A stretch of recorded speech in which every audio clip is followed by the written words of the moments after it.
Hi friends, welcome to Sreelekha Unnithan's world. ഇന്ന് ഞങ്ങളെല്ലാം കൂടി ഒരു യാത്ര പോവുകയാണ്. നാട്ടിൽ ഒരു കല്യാണമുണ്ട്. അപ്പം ഇവിടുന്ന് ഒരു 11 പേരുണ്ട്. നമ്മൾ ട്രെയിനിലാണ് പോകുന്നത്.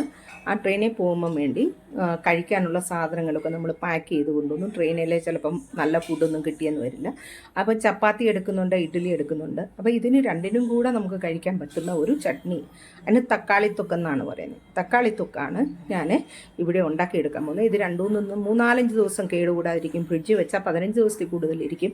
അപ്പം അതെങ്ങനെയാണ് ഉണ്ടാക്കുന്നതെന്ന് ഞാൻ നിങ്ങളെ കാണിക്കാം. ആക്ച്വലി ഞാൻ നേരത്തെ ഒരു പ്രാവശ്യം ഇത് ഇട്ടിട്ടുണ്ടായിരുന്നു.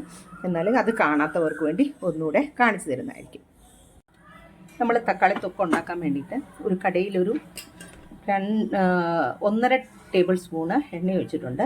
അതിലേക്ക് ഞാൻ ഈ തക്കാളി ഇട്ട് കൊടുക്കുകയാണ്. ഞാൻ 1/2 കിലോ തക്കാളിയാണ് എടുത്തത്. അത് കഴുകിയിട്ട് കട്ട് ചെയ്തിട്ട് കൊടുക്കുകയാണ്. നമ്മൾ തക്കാളിത്തൊക്കെ ഉണ്ടാക്കാൻ വേണ്ടി തക്കാളി എണ്ണയിലേക്ക് ഇട്ട് കൊടുത്തു. 1/2 കിലോ തക്കാളി. അതിൻ്റെ കൂടെ 2 ടേബിൾ സ്പൂൺ കാശ്മീരി മുളക് പൊടിയും, 1/2 ടീസ്പൂണ് മഞ്ഞൾപ്പൊടിയും, ഒരു 15 വെളുത്തുള്ളിയുടെ അല്ലി,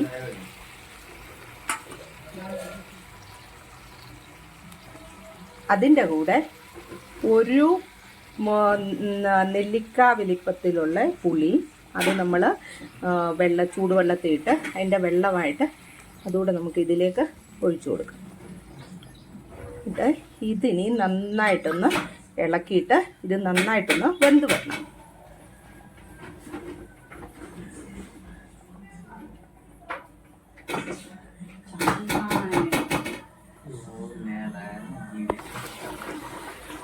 നമ്മൾ തക്കാളിയിലേക്ക് ആവശ്യത്തിനുള്ള ഉപ്പൂടെ ചേർത്ത് കൊടുത്തു. ഇതൊന്ന് ഇളക്കി നമ്മൾ ഇതൊന്ന് അടച്ച് വെച്ച് 10 മിനിറ്റ് വേവിച്ചെടുക്കും.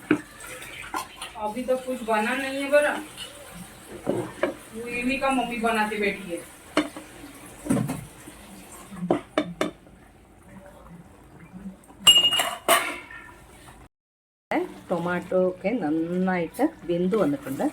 ഞാൻ ഇനി ഒന്ന് അരച്ചെടുക്കുന്നുണ്ട്. ഇത് ഞാൻ ഓഫ് ചെയ്ത് വെച്ച് ഒന്ന് തണുത്തിട്ട് മിക്സറിലേക്ക് ഞാനതൊന്ന് അരച്ചെടുക്കും.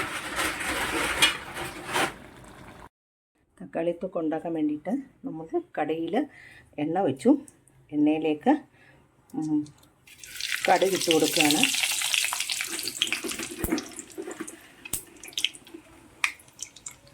കടുകും ഒരു പിടി ഉഴുന്ന് പരിപ്പ് കൂടെ ചേർത്ത് കൊടുത്തു.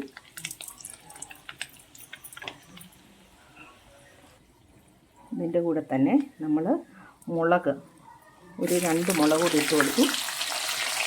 കൂട്ടത്തിൽ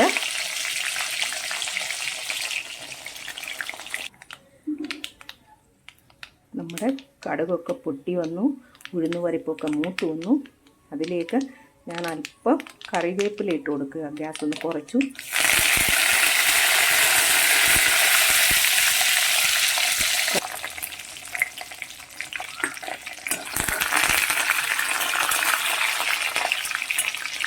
ഇതിലേക്ക് നമ്മൾ വേവിച്ച് വെച്ച തക്കാളി അത് ചേർത്ത് കൊടുക്കുക.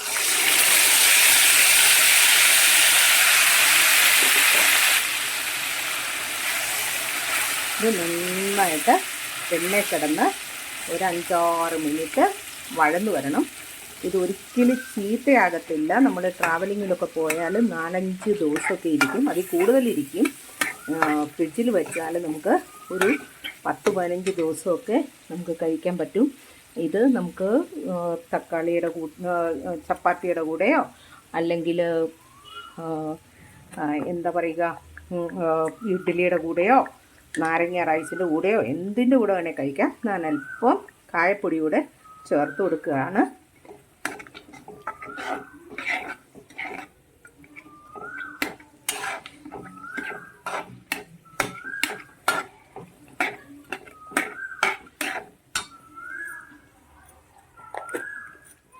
ഇത് വേണമെങ്കിൽ മിക്സിയിലിട്ട് അരച്ചെടുക്കാം. പക്ഷേ നിങ്ങളുടെ രുദ്രാണിക്ക് ഒരബദ്ധം പറ്റി. ഞാനിത് തണുക്കാൻ വെച്ചപ്പം രുദ്രാണി വിചാരിച്ചു തക്കാളിത്തൊക്കെ റെഡിയാണെന്ന് പറഞ്ഞ് അത് പാക്ക് ചെയ്ത് വെച്ചിരുന്നു. അതുകൊണ്ട് ഞാനിനി ഇത് അരയ്ക്കുന്നില്ല. ഇങ്ങനെ തന്നെ ഇത് വഴന്ന് വരട്ടെ. നമ്മൾ ഇതിൻ്റെ ടേസ്റ്റ് ഒന്ന് ബാലൻസ് ചെയ്യാൻ വേണ്ടി ഞാൻ ഒരു ചെറിയ 2 ടീസ്പൂണ് പഞ്ചസാര ഇട്ട് കൊടുക്കുന്നുണ്ട്. ഓപ്ഷണലാണ്, നിങ്ങൾക്ക് വേണമെന്നുണ്ടെങ്കിൽ ഇട്ടാൽ മതി. ഇതിൻ്റെ പുളിയൊക്കെ ഒന്ന് ബാലൻസ് ചെയ്യാൻ വേണ്ടിയാണ്. ഈ സമയത്ത് ഉപ്പ് നോക്കണം. ഞാൻ ഉപ്പ് നോക്കിയപ്പോൾ ഒരു ഇത്തിരി കുറവായിരുന്നു, അപ്പോൾ ഞാൻ ഒരു ഉപ്പ് കൂടെ ചേർത്ത് കൊടുത്തു. കണ്ടിട്ട് നല്ല ഭംഗിയായിട്ടിരിക്കുന്നില്ലേ? നല്ല ടേസ്റ്റാണ്. ചീത്തയാകാതെ നമുക്ക് ഫ്രിഡ്ജിലൊക്കെ ഉണ്ടാക്കി വെക്കുവാണെങ്കിൽ നമുക്ക് ചപ്പാത്തിയുടെ കൂടെയോ ഇഡ്ഡലിയുടെ ഒക്കെ കഴിക്കാം.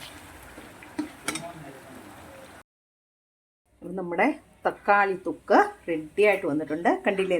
കണ്ടിട്ട് തന്നെ നല്ല ഭംഗിയുണ്ട്. നിങ്ങളെല്ലാവരും ഉണ്ടാക്കി നോക്കണം. വളരെ നല്ലൊരു കറിയാണ്. നമുക്കിങ്ങനെ ട്രാവലിങ്ങിലൊക്കെ കൊണ്ടുപോകാൻ പറ്റുന്നത്. അതുപോലെ നമുക്ക് ഡബയിലൊക്കെ ആണെങ്കിലും കുട്ടികൾക്കൊക്കെ പെട്ടെന്ന് ചപ്പാത്തി ഉണ്ടാക്കിയിട്ട് ഇതിൽ തക്കാളിത്തൊക്കെ കൊടുത്തു വിടാൻ പറ്റും. അപ്പോൾ വീണ്ടും ഒരു വീഡിയോയുമായി കാണുന്നത് വരെ നന്ദി, നമസ്കാരം.